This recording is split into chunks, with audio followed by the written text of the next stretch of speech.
Ukraine की Lyudmila पवलिचेंको को दुनिया की सबसे खतरनाक स्नाइपर का खिताब हासिल था। द्वितीय विश्व युद्ध में स्टालिन की परी ल्यूडमिला ने 309 जर्मन सैनिकों को चुन चुनकर मारा। यूक्रेन में इस समय 17% महिला सैनिक हैं। कई रूस के खिलाफ जंग में रणक्षेत्र में हैं। कीव, यूक्रेन का फौजी दस्ता आगे बढ़ रहा है।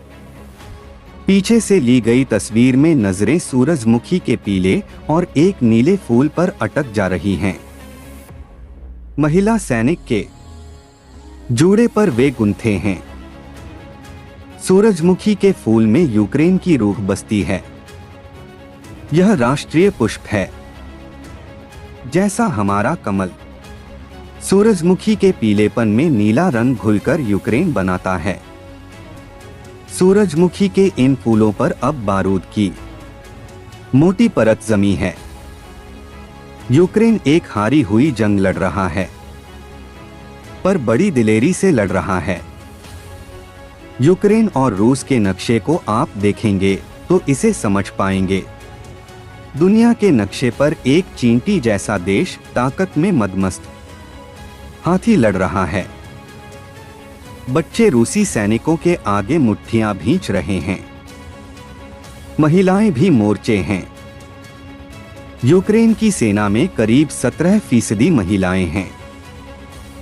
ये महिला सैनिक ल्यूडमिला पवलिचेंको की याद दिलाती हैं। क्या पता इस जंग में वीरता की कहानियां जब लिखी जाएं तो कोई ल्यूडमिला की नई दास्तान निकल आए। वह जर्मन सैनिकों का काल थी। अगर तुम मिल गई तो हम तुम्हारे 309 टुकड़े कर कर हवा में उड़ा देंगे। द्वितीय विश्व युद्ध में जर्मन सैनिकों की यह हसरत ताउम्र पूरी नहीं हुई थी। वह उनके हाथ नहीं लगी, बल्कि जर्मनी के ऊपर से उड़कर सालों तक उसके जख्म पर नमक रगड़ती रही। 24 साल की उस यूक्रेनी लड़की से जर्मन सैनिकों की इस खींच की वाजिब वजह थी। उसने द्वितीय विश्व युद्ध में उसके 309 सैनिकों को चुन चुनकर मार डाला था। वह स्टालिन की परी थी। 1940-1941 वे द्वितीय विश्व युद्ध के बहुत खूनरेज दिन थे। तब रूस नहीं था, यूक्रेन भी यूक्रेन नहीं था। तब सोवियत संघ था। जिस यूक्रेन की राजधानी कीव में रूसी सैनिक बम बरसा रहे हैं, तब यह काम हिटलर की सेना कर रही थी। कीव के एक गांव में जन्मी ल्यूडमिला पवलिचेंको ने प्रतिशोध की आग में हिटलर की सेना के खिलाफ वह कारनामा किया, जिसके किस्से 80 साल बाद आज भी कहे सुने जाते हैं। वह स्टालिन की परी थी। उसे लेडी डेथ यानी मौत का भी कहा जाता था। उसे दुनिया के इतिहास की सबसे खतरनाक महिला स्नाइपर का खिताब मिला।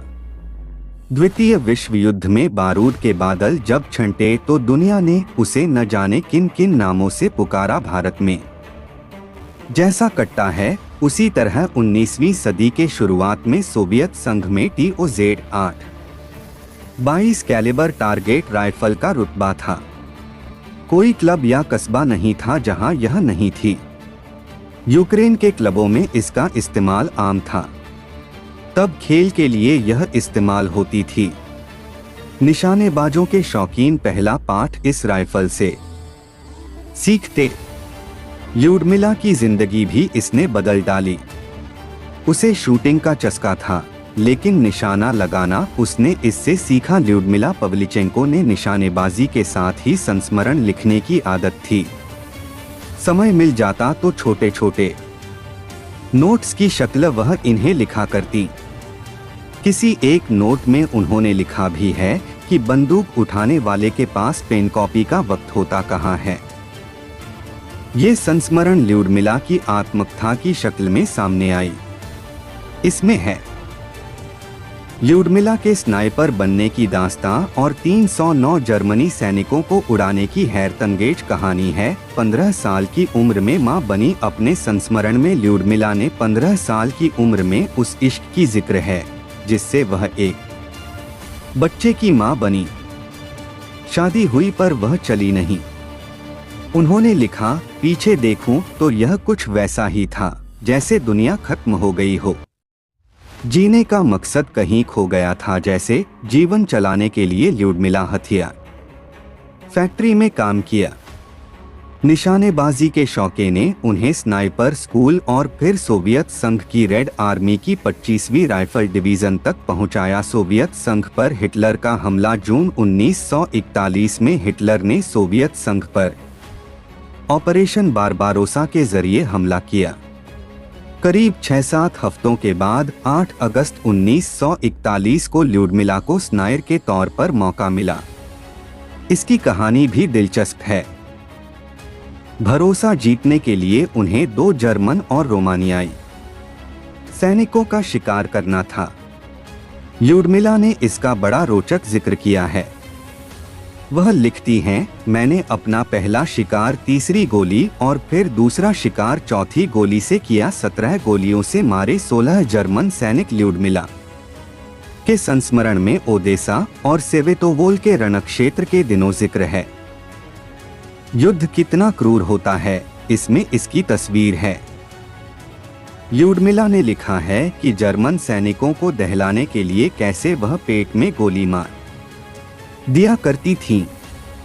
यही नहीं, जर्मन सैनिक के पैर में गोली मारने और फिर उसे लेने आ रहे साथियों को ढेर करने का वाकया भी उनके संस्मरणों का हिस्सा है। कातिल हसीना का यह माइंड गेम था, जिसे जर्मनी के सैनिक कभी समझ नहीं पाए और शिकार होते रहे। 24 साल की यह युवती किस कदर जर्मन सैनिकों के लिए काल बन गई थी, यह युद्ध में उनके 2 दिन के नंबर बताते हैं। ल्यूडमिला ने दिन में 17 शॉट्स से 16 शिकार किए। अगले दिन वह 10 और सैनिकों को मारकर लौटी। जीवित रहने वाला हर जर्मन महिलाओं, बच्चों और बूढ़ों को मार देगा।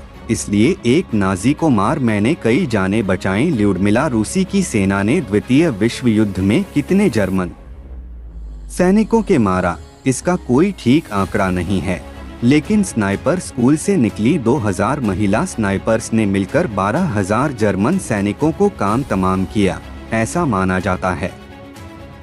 इस युद्ध में सोवियत संघ की 500 स्नाइपर ही बच पाई थीं, जिनमें से ल्यूडमिला एक थी। रणक्षेत्र के बाद स्टालिन ने कूटनीति में उतारा। युद्ध के बाद रूस की रेड आर्मी में ल्यूडमिला का रुतबा बरकरार रहा।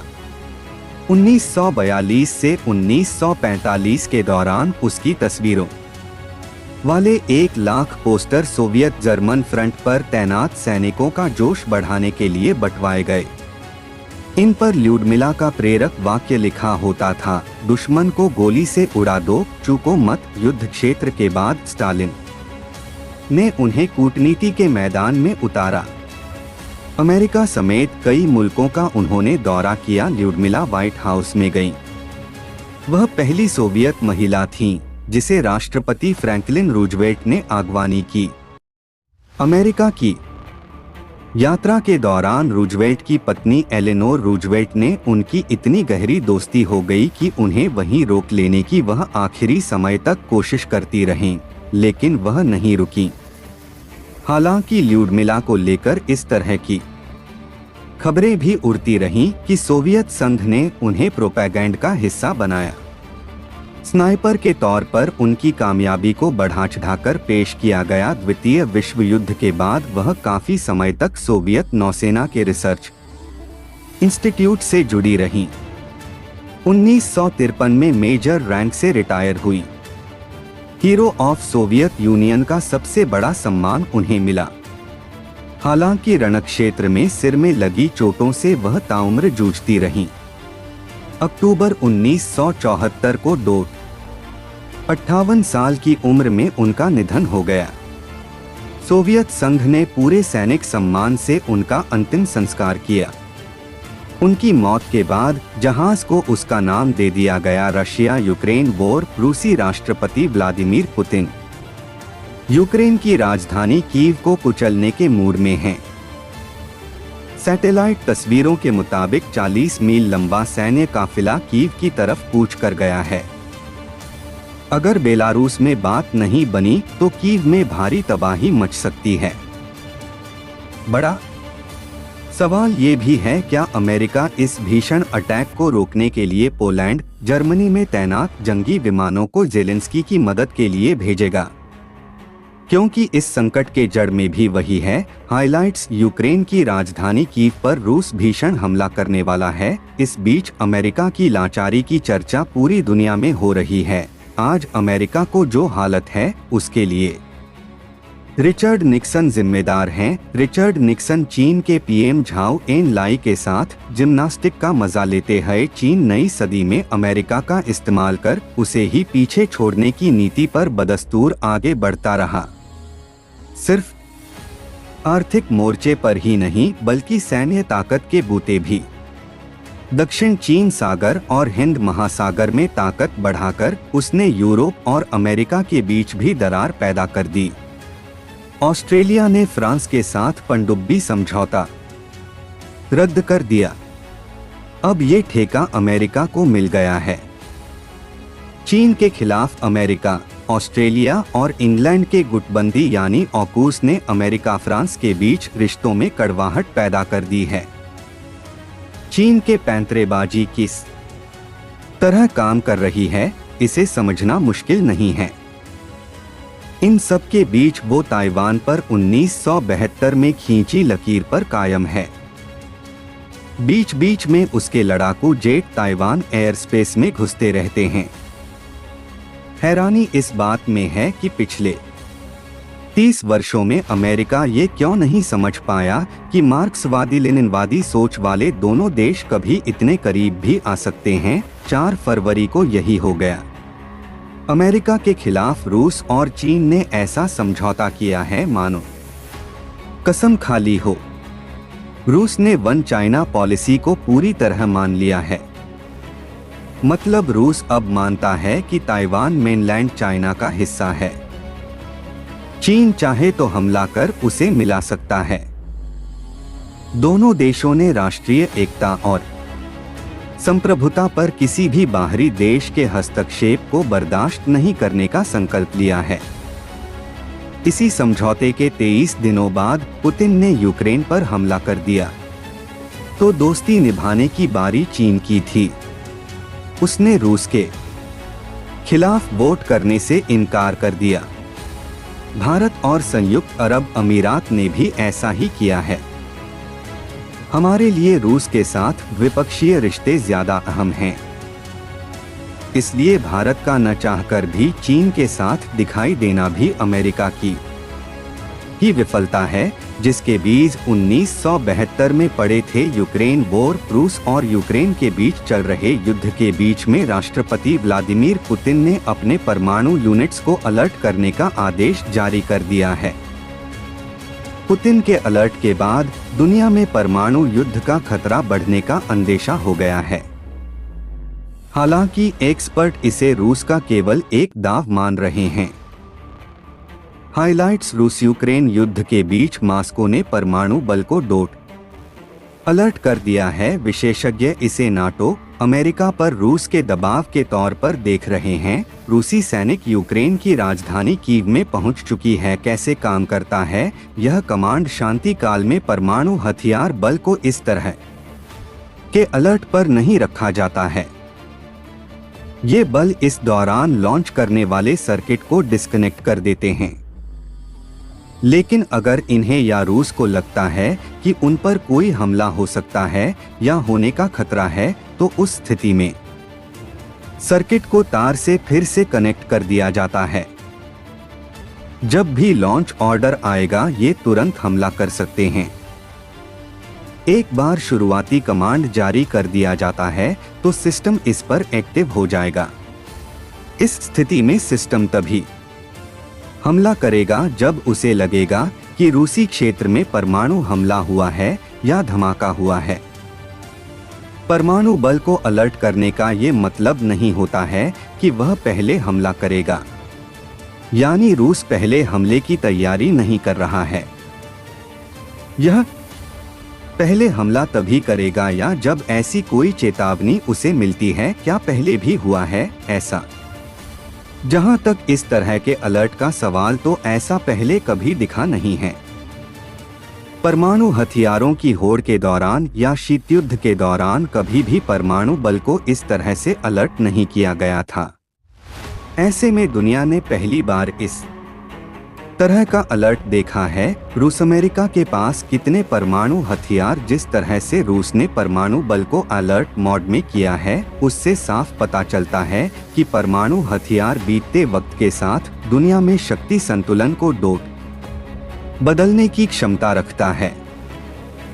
रूस के पास अभी 6000 परमाणु हथियार हैं, जबकि अमेरिका के पास 5500 न्यूक्लियर वेपन हैं।